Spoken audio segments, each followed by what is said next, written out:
discussions and personal interviews. Now, group discussions and personal interviews is a completely different topic, but if you want to ask me any question about it, please post it. They basically judge your presentation, the way you talk, the way you can convince anybody, the way you can negotiate, the way you, how much you know about the current affairs going around in the world. They judge you on all these bases during a group discussion and a personal interview. But other than that, I will try and focus only on the CAT aspect today, which is step one. If you want to ask me anything, please write it down in the chat box. So, coming back to CAT. CAT is basically an aptitude test. What is the meaning of aptitude? Aptitude is an ability which comes naturally to you. Nobody needs to be born intelligent to crack the CAT exam. So it is an apt for, if I may say, it is the mother of all aptitude exams, because if you have rigorously prepared for CAT, you can very well apply for any other examination for MBA, and I'm sure you've studied for it across excellently. You just have to practice rigorously for CAT. Now, CAT is actually divided into three segments.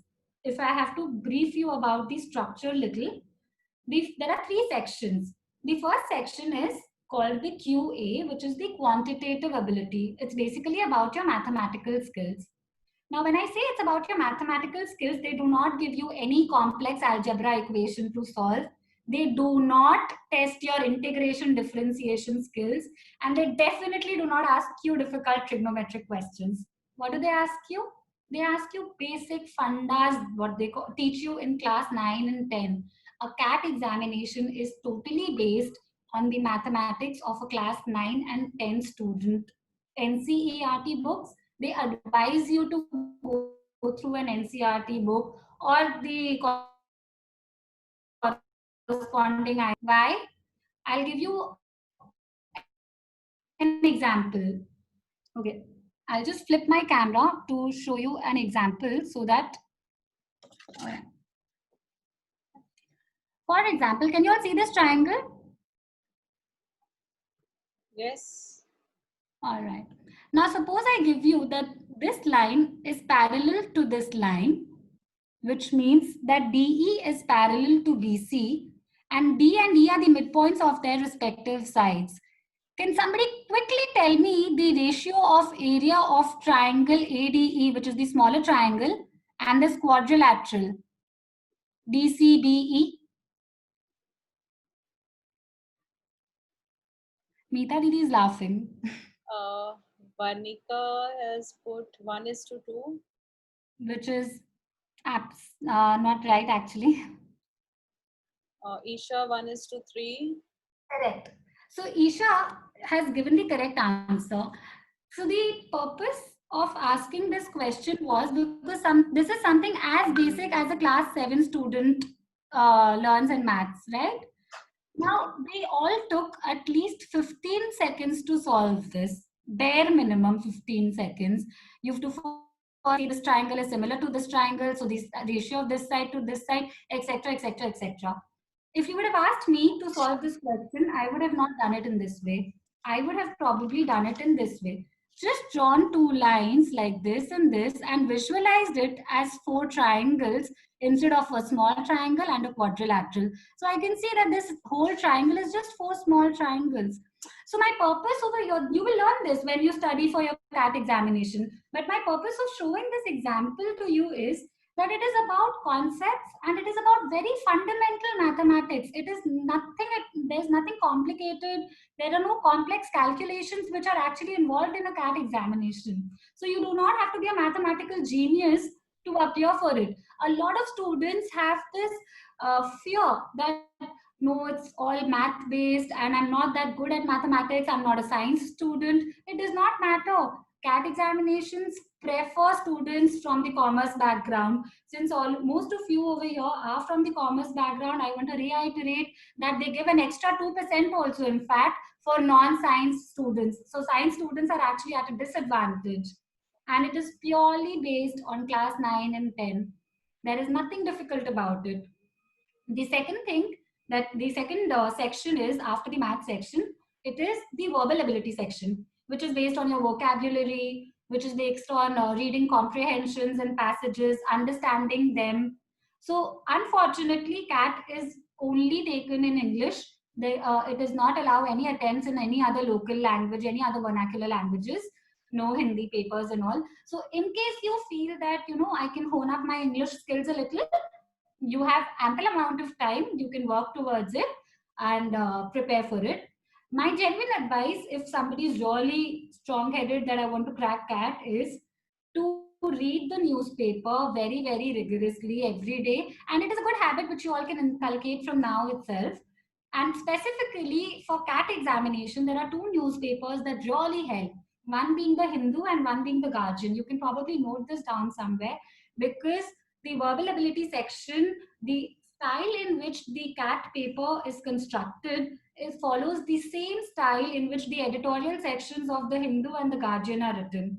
So I know I was a little, I won't say I was weak in English, but I would not know which is the right answer, because they give you options like Risha is a girl, she is a girl named Risha, she is a girl and her name is Risha. Logically, all of them mean the same thing. I would never know which is the correct answer. However, the editorial sections of these two newspapers, the passages that they write are in the same flow as the CAT paper. So it really, you will be able to connect it on your own when you are preparing for the examination. The third section of the paper is the logical reasoning and data interpretation. So the name in itself says that it's a logical reasoning paper section, which means that it is full of logic. CAT is actually a puzzle solving paper. If you enjoy solving puzzles, basic puzzles, you should definitely go for CAT, and I'm sure you will crack it. It's as simple as a puzzle solving paper. The only trick is time. Speed is very, very important in CAT. They give you like a minute and a half per question, and you have to do a few questions in like 15-20 seconds, because there are long passages, reading comprehensions, which consume a lot of time. So speed is extremely important, and speed does not come from your mother's womb. It comes only with practice. You really have to practice, dedicate those 3 to 4 hours per day to study for your CAT, because you're constantly doing something else. You're either in your final year of graduation, or you are working, you have a 9 to 5 job when you're preparing for CAT. You are doing something else. It's not that you're sitting idle, only focusing your entire day's energy preparing for the examination, right? So you have to give priority, set smart goals. Does anybody know the meaning of smart goal? Kavita, do you know the meaning of smart goals? I've forgotten. Use this in everyday's workings, even if you're in whichever class you are in today. Smart goal means S stands for specific. It's a specific, measurable, achievable, realistic, time-based goal. Which means when I say that okay, this month I'm going to do 3 chapters in mathematics and I'll be sorted. This is not at all a goal. What is my goal? I want to do the 3 chapters, ratio and proportion, speed, distance, time, and parallel lines, and I'm going to do 100 questions of each of them. Redo those 100 questions within the next 30 days. Otherwise, you will never be able to set your priorities correct. So please ensure that you know what you want. You plan in advance those 6 months of your preparation. By the way, you need to study for 6 months if you want to really study properly for your examination. You want to do well. Try and dedicate 3 to 4 hours each day for your preparations. I don't want to scare you all. CAT is a fairly easy exam. It is, again, I'm saying it's a puzzle exam. And 3-4 myths that are very, very popular. One, you definitely need not be born a genius. Like every normal, mediocre, average student can perform exceedingly well in this exam. It is not one of those exams where you have to learn up a lot of things and then reproduce a lot of things. No, it is purely practice. It is purely sincerity. Number two, it is not an exam where you need to be a mathematical expert, as I just shared with you all. It's basic fundamental mathematics. Third, very important, please do not feel that in case you scored below 90 in your class 10th and 12th boards, I think 90 is a very easy target nowadays. Students cry that I've scored 91 in my board examinations. I scored an 85 in 10th and 12th boards, both. You don't have to score an 80 plus in 10th boards and 12th boards. CAT looks beyond your board examinations, thankfully. And CAT is an exam where the first step is your written paper, but the second step is where people are monitoring you when you're physically present and they're judging you then. So you have the you get an entire opportunity to prove yourself physically, to talk to the person sitting in front of you and convince that person how capable you are. You don't have to just, a lot of times we don't fare well in those two pressure hours, right? But now is the time that you have the opportunity to prove how capable you are. So study hard for the examination and do not worry if you've not fared well in your board exams or something. And the fourth one is about engineers, as I just mentioned. 90% of the students who appear for the CAT examination are engineers. And if you're not an engineer, congratulations, because you get an extra 2%. So the IIT IIM combination, for which even I was actually aiming at when I was preparing for it, is something which they are not looking for. They are looking for a variety of candidates. They are looking for CAs to join. They are looking for CFAs, CS students, art students to join. There was a doctor, my friend who did her MBA along with me was a doctor. So they're looking for different aspects. If you ask me to think about it, why would she do an MBA after her medical degree? I don't think there is any relevance, right? She did it because she had a bigger picture in her mind. She had a vision, and her vision was that she wanted to open her own clinic. She wanted to recruit doctors under her. For that, she needed her medical knowledge in place. She also needed her managerial skills in place. Otherwise, she would never know how to take an interview and recruit the doctor. She would never know if this doctor is suitable for me or not, if it is a feasible project or not. She had to know whether it would be an effective, profitable clinic or not. And that is why she did her MBA. So I think I would just like to share one last thing before I open it for questions and answers. It's something very personal to me. It's out of my own personal experience. When I was preparing for this CAT exam, I was in my final year of engineering, and electrical engineering is deemed to be one of the difficult engineering streams, at least. And I had this whole thing that since I did not get into an IIT, I have to come first, I have to be a medalist, and etc., etc., etc., like all students want to.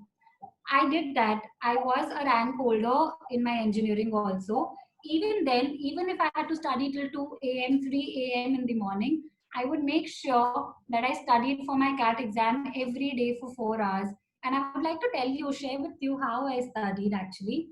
There was a huge wall near my bed, and that huge wall was empty white wall. And I had a variety of sizes of post-its with me, yellow colored post-its, green colored post-its, red colored post-its, and I'd also purchased a whole colorful set of gel pens.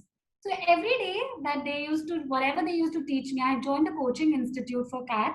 You can also join a coaching institution because it helps you. They tell you the structure of the exam. They tell you which kind of topics are more important. Like you should give weightage to which kind of questions.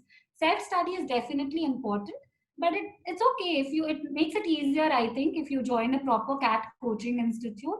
But even if you've not joined one, it's fairly easy. You can get all those resources from the internet. I had a time crunch, and so I joined it. So my entire wall, by the end of, I think, 1 month to the exam, was filled with different kind of post-its.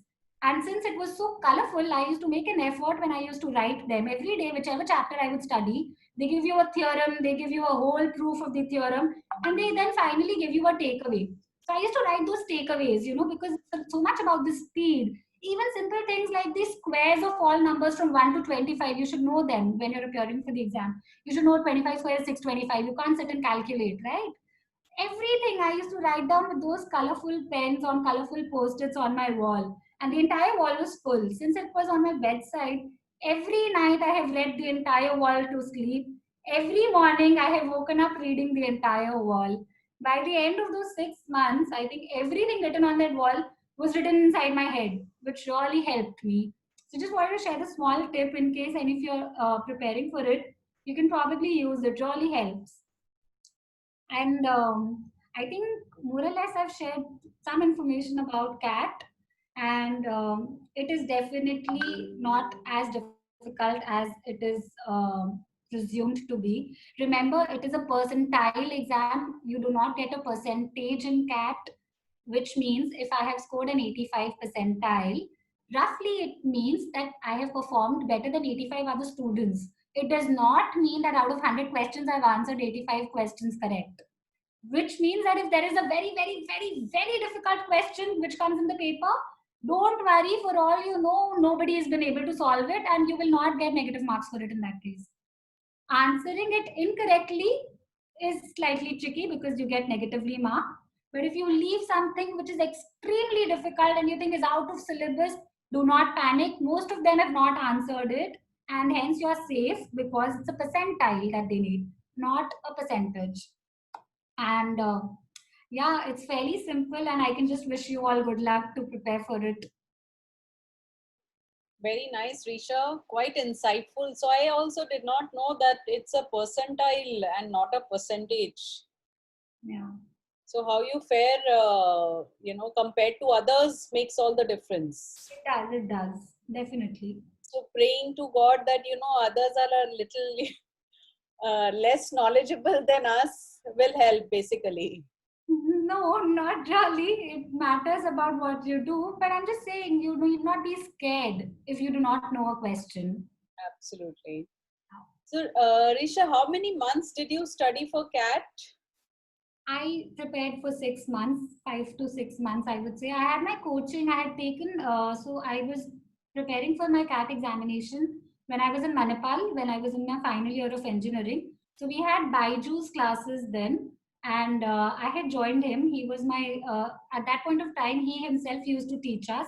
Okay. And yeah, but you can join any institute, if at all, whichever is available in your vicinity. It does not matter whom you're going to. Self study is actually the most important thing. Yeah, but I guess joining an institute keeps you motivated also. It has. Peer groups also are very Yeah, important. very important. Healthy competition motivates you. So Because yes, self study most of the time becomes solo, which is, I think, quite boring, and at times you tend to give up also, ki I'm not able to do it. But if you're, there are a couple of friends solving the same question. You know, you are trying and explaining the other person your concepts. If you talk it, yes, if you talk out your concepts, you reinstill them. So it helps. And a coaching institute always tells you that the format is going to be this year, it's going to be like this, because they change certain things every year. Not any drastic change, but those minute things which your institute tells you might help actually. Risha, I have a few questions. Like, since I know you, uh, one thing I guess that you had another startup before Fukre, Correct. and what was it about? So basically, I had opened a preschool uh, when I had cleared out from IIM Calcutta. I had opted out of placements. I did not sit for my placements, which basically jobs. So I had started a preschool, which was a Montessori in Salt Lake in Calcutta. But actually, it was not something which was of my interest area. So I did not give it enough time and energy. And nothing is possible if you do not work hard towards it, right? So I don't think I was enjoying the project much, so I had to close it down. So this takes me to another question. Should MBA be done by people who are targeting to take up jobs as their career, or entrepreneurs who want to do their own startup, or it doesn't matter?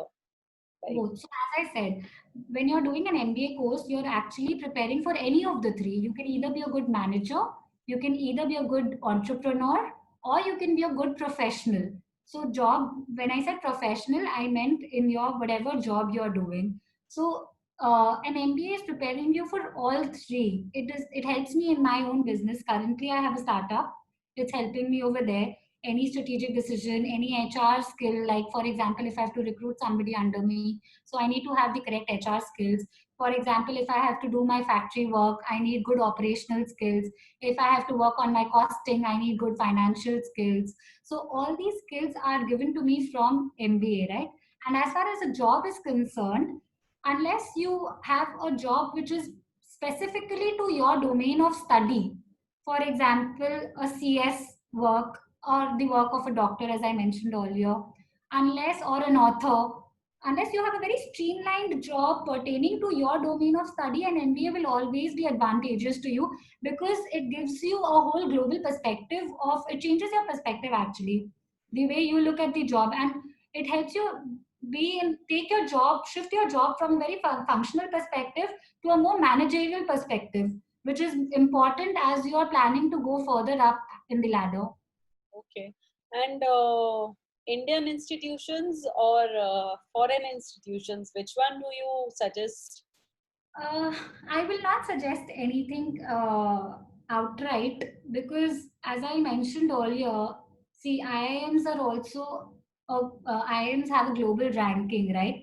If you look at the last 15, 20 years, are the only institutes probably which have had a global ranking across, like each year. It's not that they've been in the global rankings in 2009 and not in 2010. No, they've maintained a consistently good rank. Again, there are a couple of things actually which are different when you compare the foreign universities to an any Indian institute.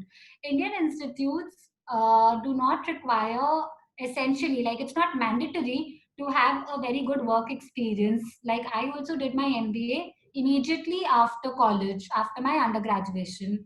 So if you apply for any foreign institutes, which are, like I'm talking about a good institute, a reputed institute, you definitely need to have at least a 4-year work experience. And when I say 4-year work experience, I am specifically talking about a non-IT job, which means that after college, if I'm working in TCS, it does not help me, it does not count as work experience, because most students tend to join software firms, IT firms after college.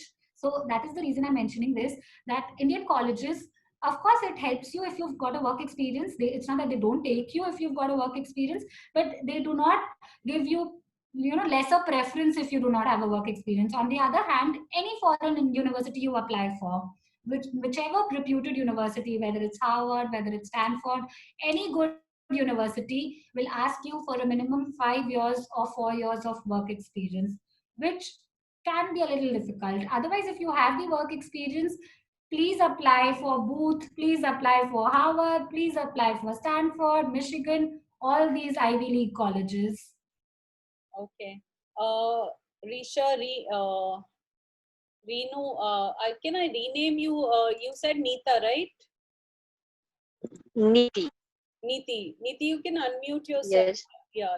She has a question, Risha. Renu, can you please ask me the question? And I can read it on the chat, but for everybody else to know, can you repeat your question? Actually, I want to know nowadays most of the students are taking admission without even CAT examination. In the college, they are getting the admission. In giving CAT examination and after giving admission and I think she will have to type it down. Yeah, actually, your voice is breaking. Can you please type it? Neeti, can you please type it? I think yes, ma'am. yeah. Please type it because it's not audible. Any more questions? Anyone? I think Keshvi has written, if I can please mention the names of the newspapers once more. Hindu and Guardian. Correct. So yeah. And Risha, I would like to ask, what is more difficult, like the CAT? Because there is no pass percentage as such in CAT. So if you are beyond, I think 60-65 percentile, you get calls from institutions which might not be your target. No. Maybe right? 65 percentile, he will not give you a call. But having said that, it is not necessary that you have to aim for 99.9 plus. right? You can do fairly well, even if you've scored above 75 percentile. You do get calls from good colleges, which might not be the top IIMs, but it is not that you failed or you need to waste a year of your life.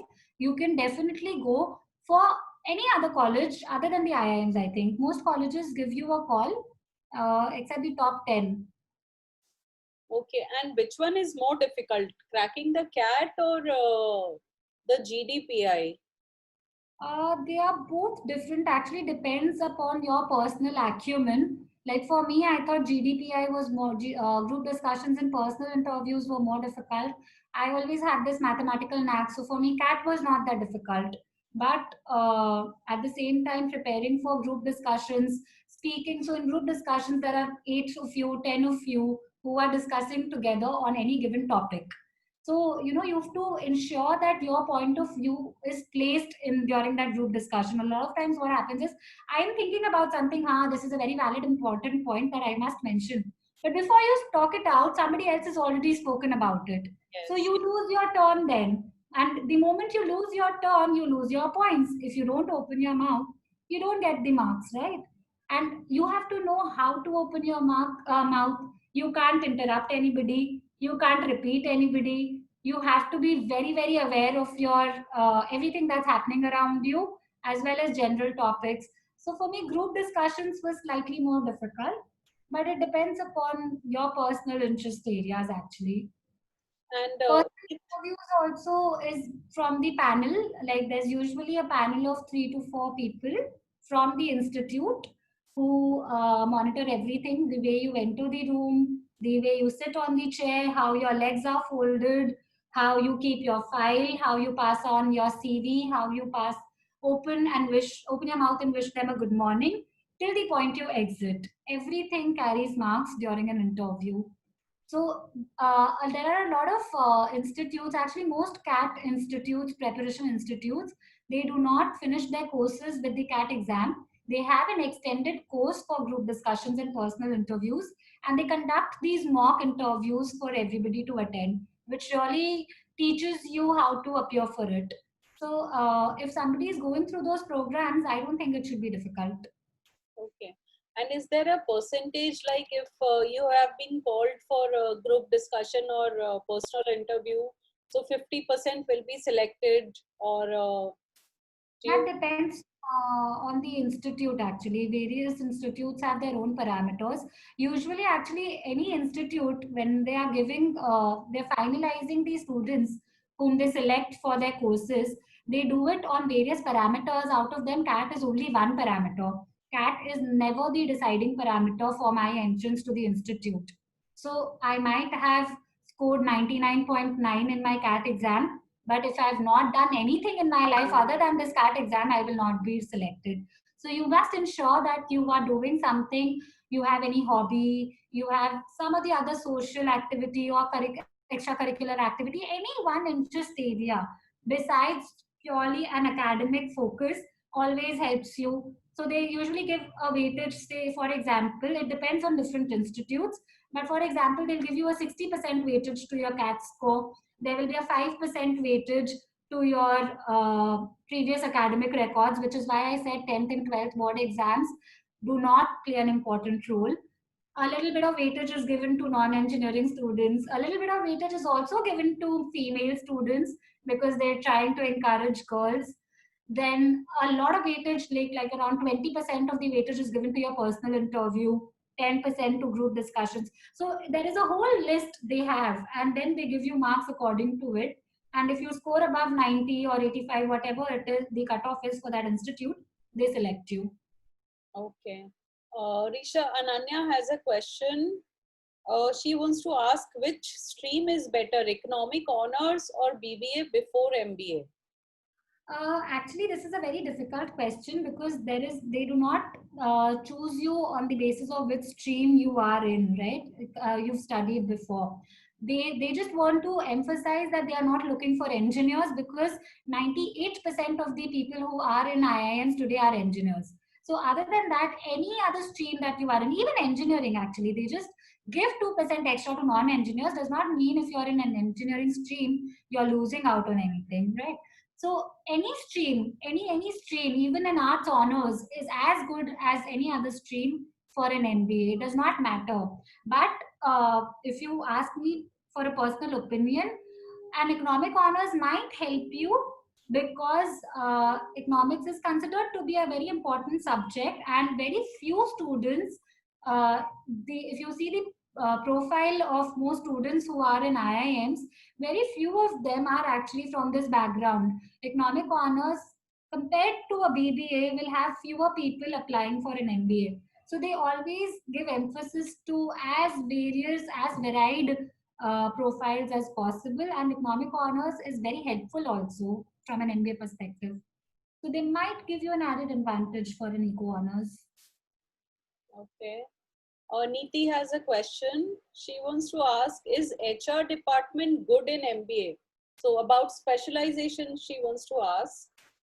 Of course, it is excellent. Like HR department, good in MBA, as in you have to find out which colleges have a good HR vertical. Like for example, IIM Calcutta has the best finance vertical in India. IIM Ahmedabad has the best consulting vertical in India. SP Jain is best for the although it's not an IIM, it is considered to be one of the best institutes for communication, marketing. So for HR, I can tell you for sure because I know it that XLRI in Jamshedpur is considered to be the best, way better than all the other IIMs of the country. XLRI has a specific HR course which most colleges don't have actually, because it's something which is not, which a lot of students don't pursue HR courses actually in MBA. But XLRI has a brilliant HR faculty. They have a lot of good visiting professors also, so you can definitely try and apply for that college. And HR skills are important. They really help you in future. So she wants to know what is the scope. XLRI actually has a different exam. It does not accept CAT score, unfortunately. But when you're preparing for CAT, you've actually prepared for XAT also. The exam for XLRI is called XAT, XAT. And they have a, I don't know what is the cutoff for XAT for XLRI, but you can always find that out. Okay, Mausam has another question. She graduated last year and she's appearing this year for the CAT exam. So will the gap have any effect? I think it is important that you are able to give a proper justification about why you've chosen to take that gap. Because if you just say that I did not know what I wanted to do and hence I took a gap, they might not appreciate it, because they always appreciate it if you've thought about whatever decision you've taken. It's perfectly fine to take a year's break. They've never said in no rule book that you can't take a break. It's absolutely okay, but you must have some logical reasoning. Like you wouldn't want to just waste a year of your life like that, right? So it might be you can say that you took that break because you wanted to prepare well for CAT examination. Fine, it's accepted.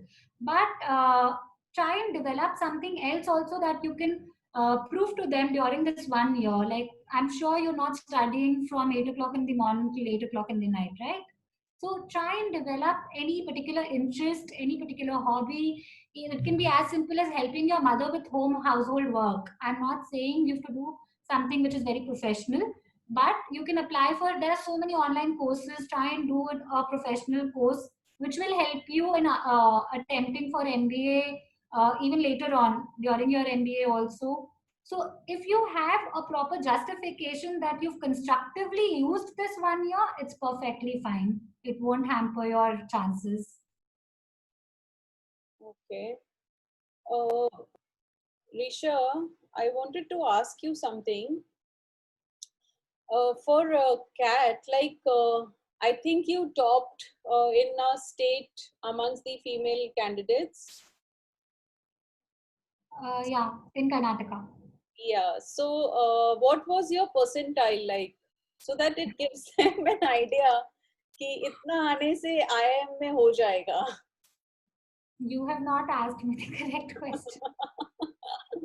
My percentile was 99.94, And actually, I am Ahmedabad, Bangalore, and Calcutta. They usually have a cutoff of 99.91. So it sounds very scary, but don't forget it's only a percentile. It's not a percentage. So I might have answered, only 70 questions out of those 100 questions. But luckily, there were very few other students who answered that many questions. So it's not very difficult. The score sounds very, difficult to achieve, but it's not. The questions are very, very simple if you've studied well. It's not difficult to score a 99 plus. So, if there are 1 lakh people who attempt, I don't know how many attempts nowadays, like last year, how many people attempted for CAT. But when I was appearing for it, there were, I think, around 4 lakh students who had appeared for the examination. And there were almost, if I remember correctly, 40,000 people who had scored above 99. So it's not difficult. 99.9, there were quite few. There were around 5,000 students, if I remember right. But there is almost 10% of these students who attempted the exam scored above 99, 98.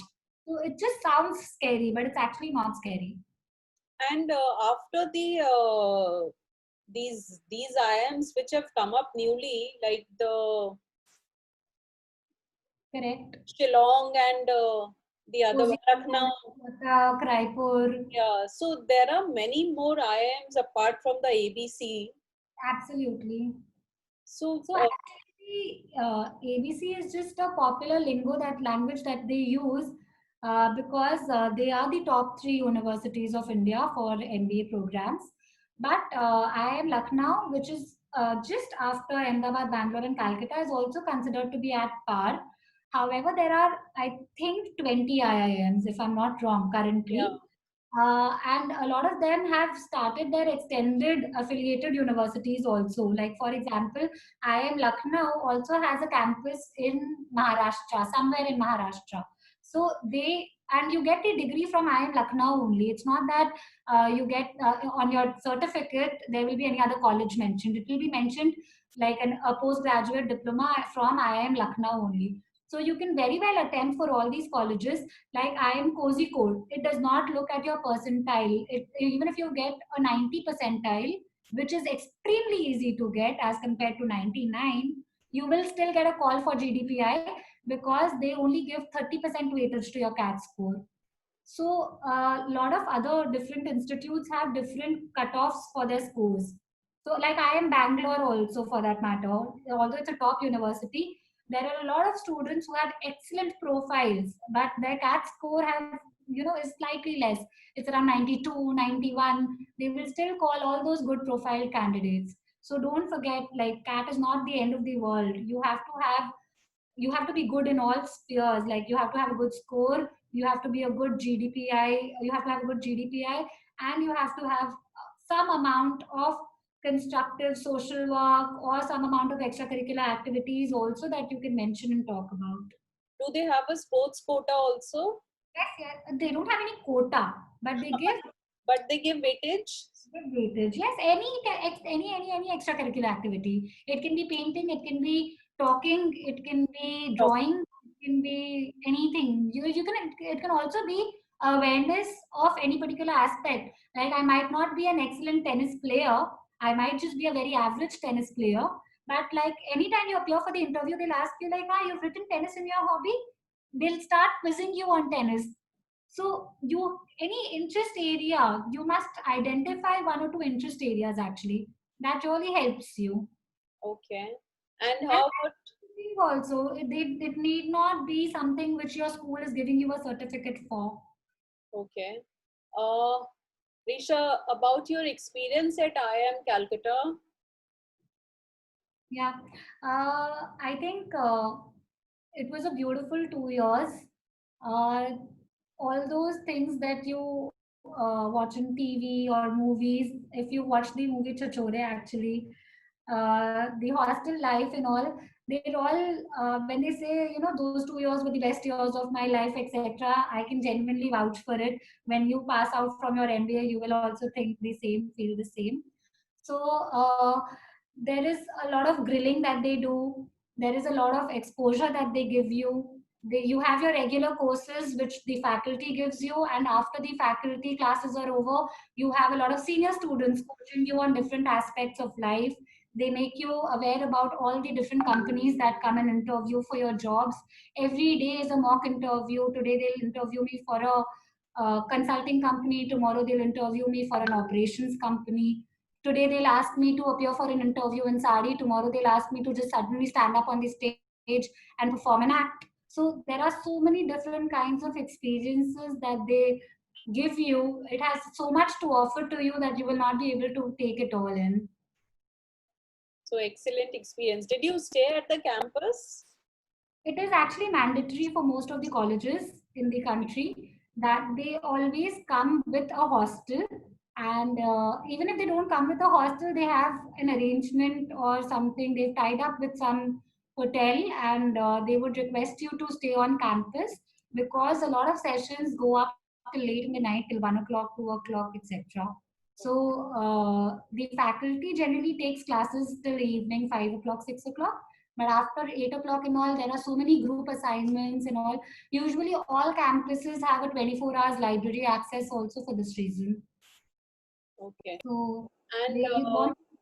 once you crack CAT and get into an institute, how difficult are those 2 years? I will not say it's a cakewalk. It is a little difficult. But again, like anything, when I was in class 9, I thought class 9 was difficult. Today, I can say in hindsight, no, it was fairly easy, right? So it was difficult. But with a little bit of time management, actually, it was quite smooth. You need to know how to manage your time. They don't give you a lot of time for a lot of tasks that they ask you to accomplish. And a lot of them is based on group activities. So you need to have you need to know what work you can delegate to somebody else, what work you yourself have to do compulsorily. So if you have proper time management skills, it's not that difficult. Otherwise, it can get on you. Okay. And as per you, one should take up specialization or not in the MBA course? A personal choice. By the time you reach an MBA institute, you fairly know what direction of career you would like to pursue. Today, you all might not be knowing if you all want to be in the marketing space, or you want to have your own business, or you want to, just be in a trading business or something. But tomorrow, you will know once you enter the institute and you get exposed to so many verticals of life, so many options of that, career options. You would know what specialization, if at all, you want to do. So most MBA colleges ask you to take a specialization only in the second year. In the first year, they give you all the courses available so that you have an idea. And once you have an idea of different verticals, you would know if at all you want to go for a specialization in the second year. Okay. Any tips for preparing for maths and English? English, as I mentioned, please read the editorial sections of the Hindu and the Guardian. For maths, I think even till now, Arun Sharma, like I remember till 2, 3 years back also, Arun Sharma books used to be the best books. I think today also they would be really good. Arun Sharma is the key author, and I think um, I think there is one small hiccup where most people get caught. They try and solve 5 books. There's no need to solve 5 books. It's more important. I'd rather give time to solving the same book 5 times than solving 5 different books, getting confused, getting pressurized with so much of burden. Not needed. Just pick up those 1 or 2 good books, do your research that which are the 2 best books, pick them up, solve them 5 times, try and re-understand the concepts. Don't try and attempt to solve, there'll be like yahan se ek mock test, from there somebody will give you something, coaching institute will give something, friend will give something. Don't try and get attacked by everything. Rishabh, Varnika has a question. Varnika, would you like to ask yourself? Hi, so I'm doing CA and like I want to give my CAT this year.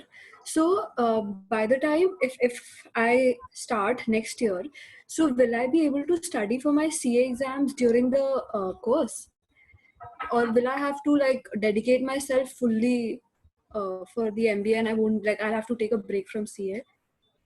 See, CA is actually a difficult examination because you have to give time to it. As of what I know, I am not a CA, so I'll not be able to judge correctly. Kavita can guide you about CA, but if taking out time can be slightly tricky during your MBA, at least in the first year. First year, you might not be able to take out the required amount of time because they always have, they've allotted your time already before you can do anything about it. They've already Hmm. given you an 8 to 3 college schedule, 3:30 to 5:30, some presentation, your seniors. So they've already divided your time chart before you can do anything about it. So the first year will be tricky, but second year you have ample amount of time. Second year you can easily balance your CA and MBA together. Like you need not worry at all. In fact, I had one of my seniors who was doing his CA, and he not only topped his MBA course, he was also a CA rank holder, and he gave it in his final second year of college. So you can do it. It's totally up to you. Second year would be easy. But I First, will have to take a break for the like during the first year. Like I'll have to pause it during the year you first year if might I have do pursue. once you enter, you will be the best judge. Hmm. But from Hmm. my point of view, first year might be a little tricky. Second year should be fairly smooth. Yeah, even one of our friends during our times, so he got through IIM Ahmedabad. So he had to drop CA. He first completed his MBA and then he went back to do his CA. Yes. So during MBA, I think it's a little difficult because you, First year they have a lot of things that they want to teach you. They don't let you study anything else. and I think it's better to focus on one thing rather than One thing, yeah. Hmm. rather than switching from, because you will not be able to give your 100% either to the MBA or to the CA then.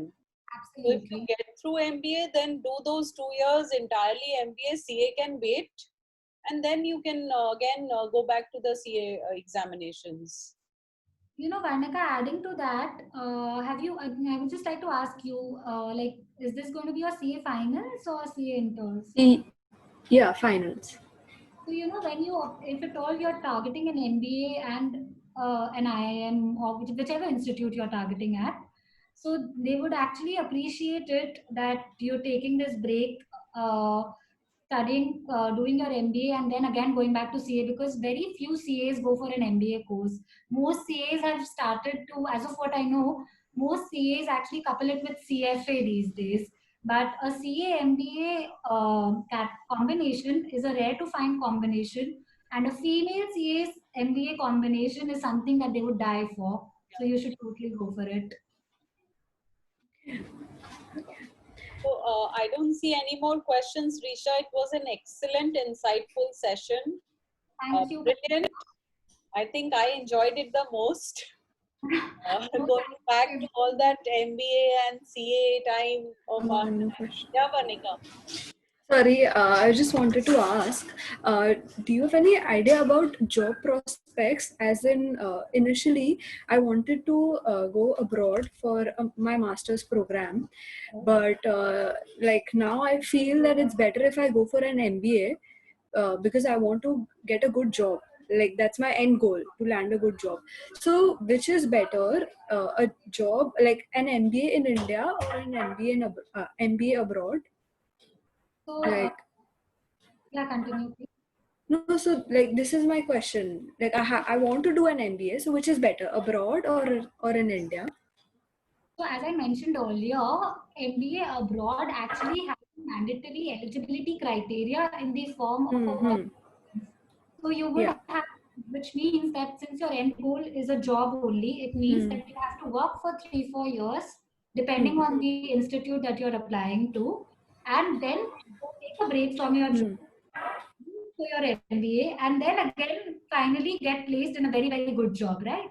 So ideally, that's a very nice thing to do. If you think you can, a lot of people find it difficult to take a break from their job and then again study, get back to studying like an old school, and then again go for a job. It might be a little tricky. So it's always preferred that at least attempt for an MBA or to crack the CAT in the final year of your graduation or in continuation with your studies rather than taking a break, going for a job for a couple of years, appearing for the exam, and then again getting back to the job. Also, I think initially you were asking me about a job prospect, right? Yes, yes. Mm-hmm. Yeah. So, very strictly talking about job prospects, and MBA does push your job prospects thrice, like threefolds. For example, if today I, like as an engineer, if I would get 5 jobs, the highest paid job would offer me maybe very crudely, if I have to talk about it, the annual package that they would offer to me would be maximum 4 to 5 lakhs if I'm a topper from a good engineering college. But if I am an average MBA student from a good college, a very average student from an MBA good college, I would easily get a package of 20 lakhs at least. So I just want to compare the two. I'm not quoting any firm or any institute, but the job prospects are really bright after an MBA. And an MBA and a CA is an excellent job prospect situation. Varnika, So, I would like to add something here. For a foreign university versus Indian university MBAs, so since we recruit a lot of MBAs in our firms, we do not prefer candidates who have done MBA from foreign universities because the kind of education they have, they're not able to apply in Indian situations. This is what we have experienced. So we had kept a few people who did their MBA from best universities outside, but they were not useful in Indian surroundings. So if I get two applications, one is from a person who's from a good institute in India versus one who's from a good institute outside India, we would prefer the person who's done his MBA from Indian institutions. Absolutely. I thank you. think Kavita, Isha has added to it on the chat box. Yeah. She's written that many master programs abroad do not require work experience. So a master's program would be better, or an MBA degree in India. So MBA is also a master's program. It is a master's program in business administration, firstly. Second, that when I said that most universities abroad require a minimum work experience, I was talking about the top institutes of the world. There are, of course, there would be a lot of colleges Yeah. that would not need mandatory work experience. But if you talk about the top 15, 20 colleges of the world, they all have a mandatory work experience requirement. Number one.